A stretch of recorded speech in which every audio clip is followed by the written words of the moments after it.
Núi môi nắng nghe lên đứng hí rem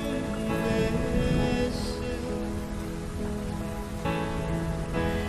cả du ai xa kim về na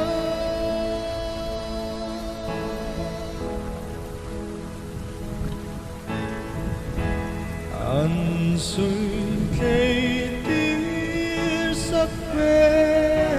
sen xiari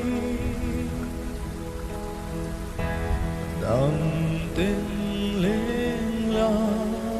khoan zara hoài lâu te vun lại xa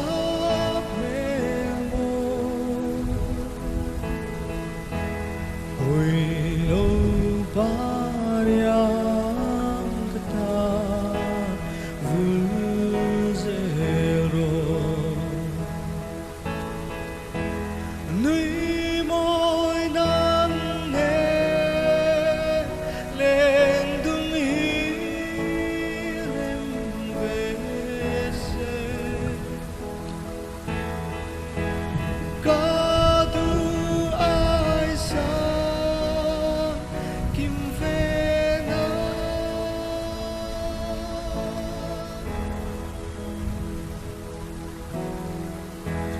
buanang pumatuti dilani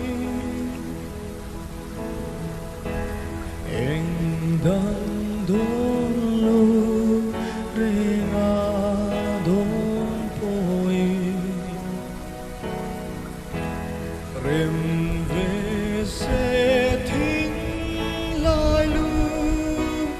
đam về na